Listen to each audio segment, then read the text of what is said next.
kemudahan Allah bukakan pintu-pintu rahmatnya di tengah-tengah kita, sehingga hati kita semakin hari semakin menyadari bahwa kita semua adalah hamba-hamba Allah yang harus mengisi waktu kita di dunia ini dengan macam-macam ketakwaan kepada Allah Subhanahu wa taala. Al-Fatihah ta'ala futuh wal muluk sufatul susuhin bismillah ila rasulullah sallallahu alaihi wasallam ila rabbil syai wa ila habibullah al-Fatihah. A'udzu billahi minasy syaithanir rajim. Bismillahirrahmanirrahim. Alhamdulillah ar-rahmanir rahim maliki yaumiddin. Iyyaka na'budu wa iyyaka nasta'in. Shiratal ladzina an'amta 'alaihim ghairil maghdubi 'alaihim waladdallin. Bismillahirrahmanirrahim. Alhamdulillah rabbil alamin wassalatu wassalamu ala asyrafil mursalin sayyidina wa maulana Muhammadin wa ala alihi wa sahbihi ajma'in, amma ba'd. Bapak-bapak, para jamaah sekalian, dalam Islam ini ada bahasa namanya tertipu. Jadi orang tertipu. Ada yang namanya tertipu karena dunia, dan juga ada orang yang tertipu dengan amal soleh. Ini bahasa tertipu. Kita kadang-kadang menganggap orang-orang yang tertipu itu orang yang hidup di dunia ini hanya ngurusin dunia aja, nggak ada amal soleh. Itulah orang-orang tertipu. Kebanyakan orang paham seperti itu. Padahal yang namanya tertipu itu ada dua. Ada orang tertipu karena dunia, dan juga ada orang tertipu dengan amal soleh. Inilah bahayanya kalau kita nggak ngaji seperti itu. Sehingga orang kadang-kadang punya perasaan dia itu udah pantas masuk surga.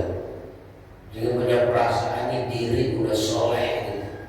Karena dia melihat udah banyak amal-amal solehnya, amal kebaikannya. Nah, ini termasuk dalam kategori tertipu. Di sini Al-Imam Muhaddad mengatakan di antara yang membinasakan manusia, artinya manusia bisa jadi bangkrut, bisa menjadi gagal besok di akhirat. Alhamdulillah. Kita kadang-kadang punya program gagal di dunia juga mau. Kalau kita jor-joran hidup di dunia ini, mendidik anak-anak kita biar sekolahnya tinggi-tinggi, jangan sampai gagal di kemudian hari. Kasihan kalau gagal di kemudian hari. Nah ini pernahkah kita terpikir di hati kita gagal di akhirat? Alhamdulillah. Siapakah mereka orang yang gagal di akhirat? Itu orang-orang yang tertipu. Jadi dia merasa hidup udah nyaman, tenang, karena berbagai macam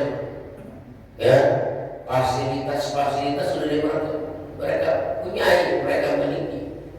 Apakah fasilitas bersifat dunia ataupun fasilitas yang bersifat amal soleh gitu.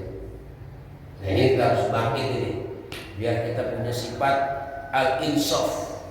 Al-insaf itu artinya punya kesadaran yang tinggi, sehingga di dalam diri ini nggak merasa nyaman, ada rasa takut, khawatir gitu. Ada rasa takut dan khawatir. Kenapa? Karena melihat banyak orang-orang yang punya amal soleh, tapi di kemudian hari, naudzubillah, dia bangkrut untuk punya apa? Nah, itu karena dia merasa ya cukup sudah amal soleh, sehingga dia tertipu. Di sini Imam Muhaddad mendefinisikan ketertipuan di seseorang manusia itu tertipu di atas dirinya sendiri. Dia lihat dirinya itu udah soleh gitu. Dia lihat itu ya bahwa dirinya udah jadi orang baik. Nah bisa merasa begitu, merasa diri soleh, merasa diri baik. Nah itu kita mesti sadar. Apa penyebabnya itu? Penyebabnya katanya wadzalika bidhafi basirati fiddin. Itu penyebabnya adalah karena lemahnya mata hati. Jadi ada lemah mata fisik ini, mata indera, sehingga melihat salah. Dikira mah dari kejauhan itu Zaid, masih Zaid dan begitu dideketin, dapat si bakar gitu. Nah, jadi banyak mata kalau udah mulai redup itu melihat orang nyangkanya si Anu, tapi bukan.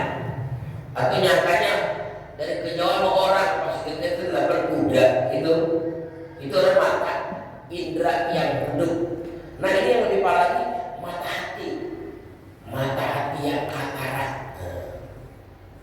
Kalau ini paling berbahaya nih, mata hati yang redup, kurang terang melihatnya, sehingga melihat diri ini bener aja gitu, melihat diri ini bener aja.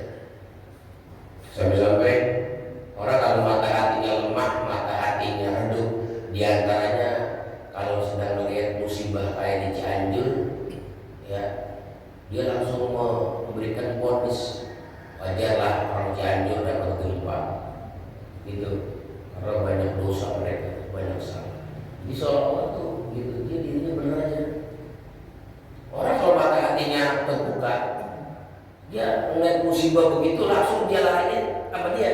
Oh, jangan-jangan akibat dosa gue nih, sehingga gue yang berbuat dosa, saudara gue yang digoyang di sana, saudara gue yang dikasih gempa. Ini enggak pasti ada sebabnya dosa yang saya lakukan. Nah, itu orang yang mata hatinya udah terbuka begitu, jadi nggak pernah nyalain orang. Jadi orang yang gampang nyalain orang tuh, ya, nah itu tadi tuh Pak, mata hatinya redup, mata hatinya lemah, gitu. Jadi kita nih coba belajar nyalain diri sendiri. Emang apa? Sebab musuh kita ini bukan orang lain. Musuh kita bukan orang lain, itu orang lain terus yang kita salahin, orang lain terus yang kita serang. Kalau kita punya mata hati kita, saudara, musuh kita ya diri kita sendiri nih. Kan begitu. Ada aduka jambuka alladzi baina yadayka, kata tadi. Musuh kamu tuh yang paling berat itu hawa nafsu kamu sendiri, hawa nafsu kita. Ini diri kita sendiri gitu. Yang pengen menang sendiri, pengen untung sendiri, gitu. Nah itu Anda ya lemah mata hatinya di dalam beragama, sehingga gampang nyalain. Waqillati ma'rifati apa ini, dan minim ya pengetahuan tentang hakikat agama. Ya. Jadi agama tahu cuma casing doang. Kalau udah sholat, udah puasa, udah haji, udah umroh gitu ya, udah bangun malam, sering baca Quran, udah bener ya, udah bener ya. Padahal kalau kita bongkar secara hakikat, ya balik lagi ke hati kita. Itu ibadah yang kita terus sebutin gimana? Ya menata hati kitanya. Kalau menata hati kita merasa benar, berarti masih tertipu ya, tertipu dengan amal soleh. Tertipu dengan amal soleh, orang yang banyak amal solehnya tapi merasa dirinya baik, dirinya benar, orang lain salah.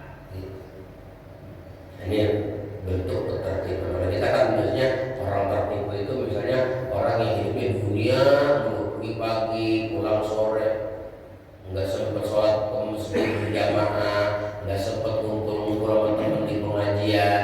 Hidupnya udah sibuk sama pekerjaan, sibuk sama keluarga kalau udah di rumah gitu. Jadi bermasyarakatnya habun bina nasab nggak ada. Masjid nggak sempat, pengajian nggak hadir, udah begitu aja udah concernnya mah keluarga kerja, tahu-tahu mati aja gitu ya. Itu kan tertipu namanya. Iya, itu tertipu kelas rendah namanya. Ada tertipu kelas tinggi, udah tinggi ini derajatnya, tapi masih kategori tertipu. Ya, kategori tertipu. Nah, seperti misalnya begini, ya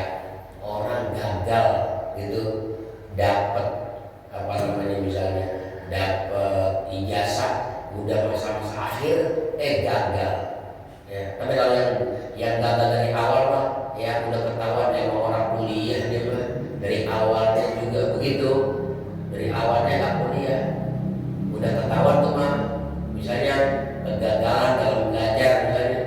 Ini kan ada orang yang hidupnya habis buat belajar kuliah aja, begitu di ujung-ujung mau habis ini, mau wisuda atau mau apa misalnya mau ujian akhir gitu, nggak tahu-taunya di DO gitu. Nah itu yang kasihan kan begitu ya. Iya, kayak orang melewati di atas jembatan Sukarusakin, baru lewat di atas udah nyemplung duluan. Kalau yang mana kok udah tinggal setapak lagi ke surga, nyemplung juga gitu. Ibaratnya jadi tertipu di awal, ada orang yang tertipu di akhir gitu. Nah ini beberapa yang harus kita perbaiki ya. Kesungguhan dalam menatah hati kita dalam pengaruh ibadah yang sudah kita laksanakan gitu tadi ada wajah jadi bidafatil amalin, dan karena dia nggak ngerti dengan bahaya amal. Jadi sebenarnya amal-amal yang kita lakukan ini sebenarnya ada virus, ada cacat, ada air. Kita sholat tadi subuh misalnya, itu kalau orang yang mata hatinya awas, habis sholat subuh masih ada perasaan kurang puas. Kenapa? Tadi nggak khusyuk lagi, ingat apanya gitu. Tapi orang yang kagak punya basirah, karena habis sholat dia merasa udah sholat aja udah melakukan sebuah kebaikan. Padahal kalau dia cermati kebaikan yang tadi dia lakukan, waduh, baiknya nggak khusyuk lagi, apa aja diingat lagi, gitu. Kan banyak kekurangan itu ada aibnya. Nah seperti itu dia, sehingga dia nggak pernah mau nyalain orang lain gitu, nggak pernah mau ngatain orang lain. Dia pokoknya musuh dia pun sendiri-sendiri gitu. Dia nggak menyerang orang lain gitu. Kemudian dikatakan wa maka ini syaitan, dan tipu daya syaitan ya. Wah, dalam beribadah ini Pak, kita syaitan ini terus ya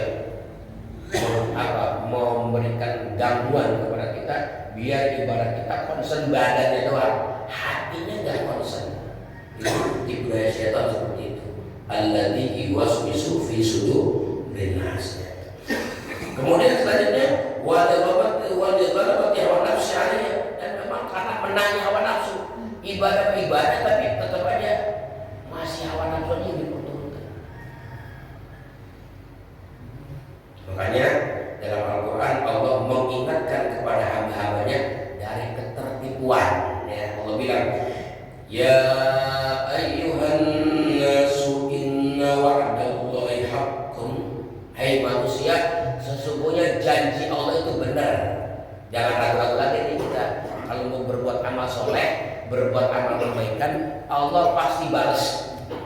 Dan itu pembalasannya sebuah keniscayaan, sebuah kebenaran.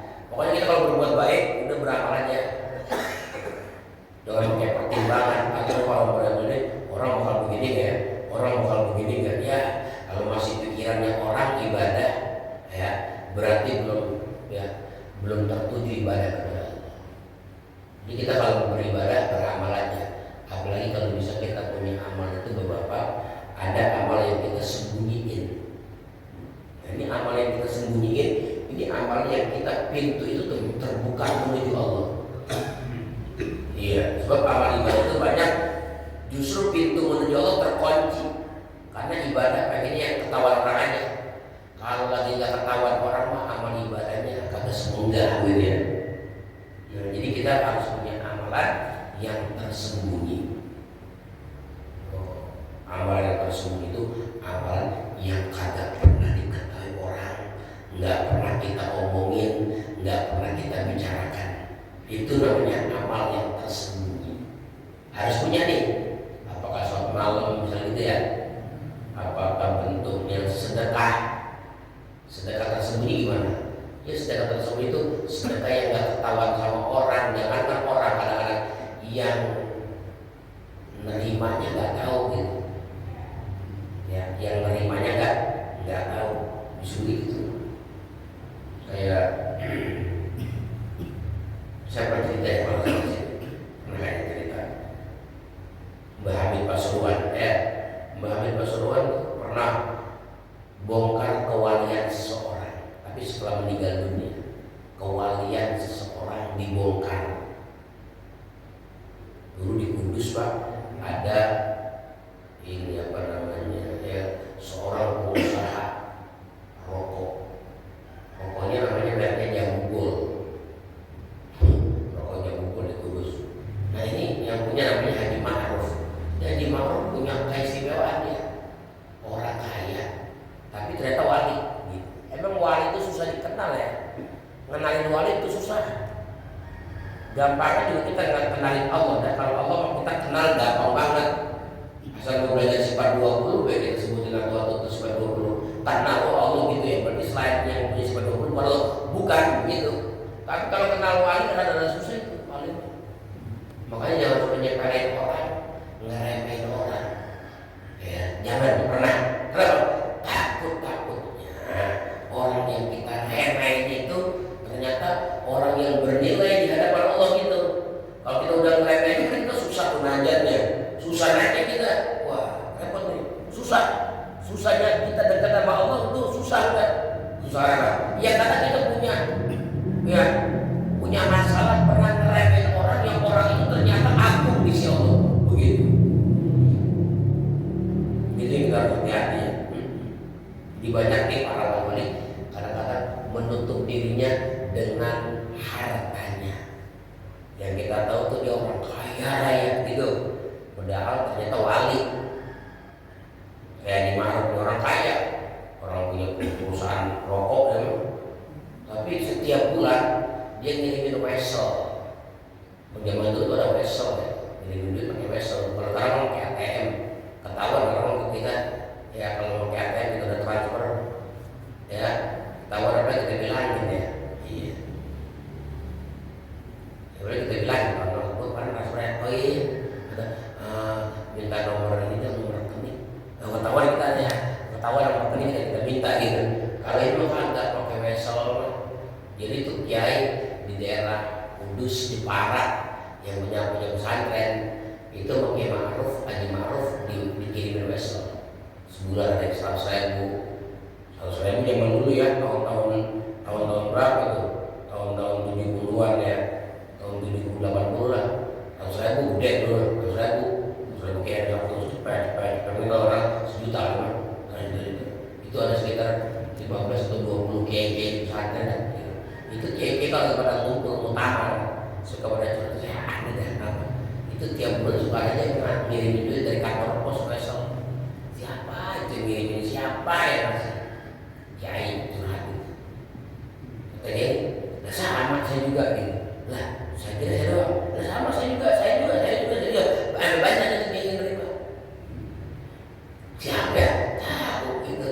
Namanya itu orang yang sedekah, memberikan hadiah gitu sama ulama, sama kiai tanpa ya diketahui siapa ini yang ngasihnya gitu. Saking pengen tahu ikhlasnya. Lama akhirnya pada kita nanya yuk sama Mbak Hamid Pasuruan, siapa tahu dia mau tahu. Akhirnya karena Mbak Hamid tahu, oh iya ada itu, saya tahu orangnya udah meninggal. Pantes udah 3 bulan ini kayak kiriman lagi. Biasanya tiap bulan ada, ini udah 3 bulan kiriman. Siapa dia itu Mbak? Itu yang punya pabrik rokok Mbak Haji Ma'ruf. Tapi itu kagak nyangka kita punya kaya ini orang kaya aja. Jadi ada jadi wali ditutup dengan kekayaannya, ya, dengan rumah yang mewah, kendaraan yang mentereng. Itu bisa jadi wali karena pengen nutup dirinya gitu, ngumpet di tempat ramai. Kalau kita kan kalau ngumpet tempat sepi ya. Hanya ngumpet mah tempat sepi biasa cuma kayak bocah main ngumpet gitu ya, ngumpetnya di tempat sepi. Ini mah kalau udah jadi wali ngumpet di tempat ramai, ya orang banyak begini ramai nih, nggak taunya dia yang bernilai gitu. Ya, nah seperti itu. Seperti kita punya guru Habib Abdurrahman As-Segaf yang kita sering baca tentang Ilahi bijahil anbiya wal malaikah wa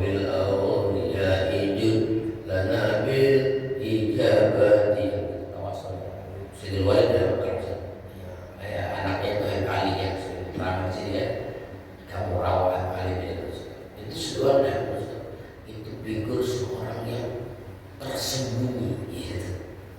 Ini orang-orang pada saat dia masih hidup taunya guru nahu sorok gitu, guru nahu sorok gitu. Ya dia mah guru nahu sorok, orang tua gitu, jarang ceramah di panggung-panggung gitu, jarang. Bagian mau terlalu jarang cuma dia mah ngajar anak-anak madrasah, ngajar nahu. Nah seperti itu ya. Katanya pas dia akhir meninggal dunia baru kebongkar ternyata orang besar. Waliullah begitu. Tapi kalau ada orang yang suka cerita-cerita tentang kelebihannya, itu bakal gagal jadi wali, benar. Makanya kita kalau punya istimewa jangan suka cerita-cerita, diem aja. Karena selagi diumpetin tuh rahasia itu, dia ibaratnya bakal berbuahnya lebih mantap. Kayak jagung tuh kalau ditanam ngumpet dia di dalam tanah, lihat nanti begitu tumbuh, set satu pohon tuh jagung bisa ada 2, bisa ada 3 gitu.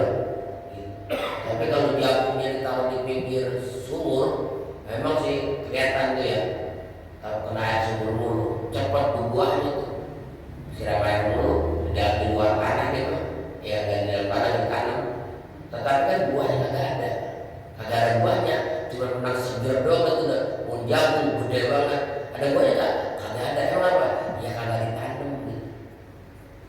Jadi kita kalau punya amal baik, umpetin, sembunyiin, jangan pernah kita ceritakan sama orang.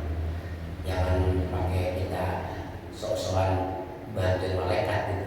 Bagaimana malaikat gue bantuin, gue update status, gue lagi jikiran gitu, gue lagi di kuburan wali gitu, ziarah gitu ya, foto tertrek gitu. Atau ada sihirnya jadi gagal, emang apa?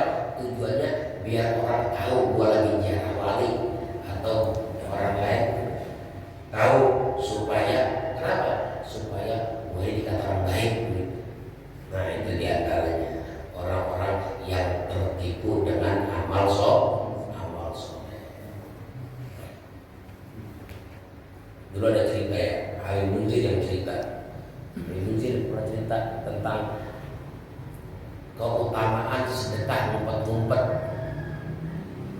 Jadi ada orang nih ya, dengar pengajian keutamaan sedekah ngumpet-ngumpet. Akhirnya dia nabung. Dia orang nggak punya, dia nabung. Dalam waktu 2 tahun, 3 tahun dia nabung, udah dapat 3 tahun nih. Ya, 3 tahun dia dapat. Berbeda banyak hasilnya. Akhirnya dia tepuk celekannya, malam-malam dia keluar. Begitu dia keluar ada orang perempuan lagi jalan. Kata dia, nah ini orang perempuan kalau jam segini masih keluar, berarti tandanya orang susah nih. Ya, tandanya orang susah, orang lagi nyari duit belum dapat kali. Bagian dari gue bagi. Ini orang pakai sorban ditutupin. Sorban ditutupin gitu. Dia dengan tujuan biar yang menerima duit nggak kenal wajah dia. Asik. Begitu dikasih, diterima dia kabur. Ini hadiah dari saya, kabur aja. Skoper gede duitnya. Wah besoknya gempa. Di kampung itu gempa apa? Semalam ada pelacur dapat duit skoper. Itu begitu dia dengar pagi-paginya dia langsung nangis, nyesel gitu, ya ampun gua nyalengin udah 3 tahun lebih nyalengin duit udah banyak lah, begitu gua sedekah mau salah ngasih gua lah, apa pelacur yang gua duit gitu ya. Akhirnya dia tobat sama Allah, dia nangis sama Allah, dia mau bikin tabungan lagi yang kedua kalinya, dia pengen ngasih sedekah yang tersembunyi yang berharap yang kedua kalinya gak kesalahan. 5 tahun dari 3 tahun nyelemin, yang kedua kali 5 tahun dia nyelemin. Begitu udah 5 tahun nyelemin, ya akhirnya dia tembok tuh nyeleminnya. Malam-malam dia keluar, ada orang malam-malam udah keluyuran di jalan, langsung dipanggil, apa ini? Saya kasih butuh koper gitu. Udah, besok dia pulang lagi, gempar lagi aja di kampung. Malam-malam ada perampok dapat duit. Kita lagi susah nyari perampok dibagi duit pisah gitu. Yang tadi pelacur dibagi duit, ini mah perampok pisah dibagi duit. Waduh, dia lagi nangis lagi dia, aduh ya Allah, kenapa saya salah lagi aja kasih. Udah 5 tahun ngumpulin duit masih salah. Akhirnya dia bercita-cita, ya udah sebagai ibaratnya nih, saatnya gue menabung 10 tahun dah. 10 tahun gua nabung, gua kagak buka-buka. Ini yang terakhir nih. Ya udah, yang terakhir nih, yang ketiga kali harus berhasil. Udah 10 tahun ditepuk, gue dilebih lagi dari yang kedua, ya. Begitu dia keluar malam, koper gede, dia kasih orang lagi jalan, kasih begitu. Wah, misalnya mudah-mudahan nggak ada suara lagi nih. Ada suara lagi aja. Gempar sekampung, ada orang kaya medit dapat duit, enggak, kita mah kata orang susah lagi pengen dapat duit, nah orang kaya lagi keluyuran malam-malam dapat duit sekoper. Orang kaya medit dapat duit, dia ampun, ini yang ngasih juga, sampai dia kali saya salah ngasih. Kemudian hari setelah 10 tahun kemudian, ya ternyata sedekah yang tersembunyi itu baru muncul faedahnya, baru ketahuan manfaat setelah 10 tahun. Apa tuh manfaatnya? Ternyata yang pertama itu yang pelacur, dia begitu dapat duit sekoper, malamnya dia nangis dia dapat duit. Tuh faedahnya sedekah tersembunyi, ya bisa bikin sadar orang yang kerjanya melacur. Malam-malam dia nangis, ya Allah ini Tuhan baik banget kali ya, ini jalan satu-satunya kali. Gua disuruh tobat dan Allah nggak boleh melacur lagi. Ini duit yang gua terima banyak banget. Baginda, gua buat usaha aja. Sekarang gua berhenti ngelacur. Gua mau warung aja, gua dagang.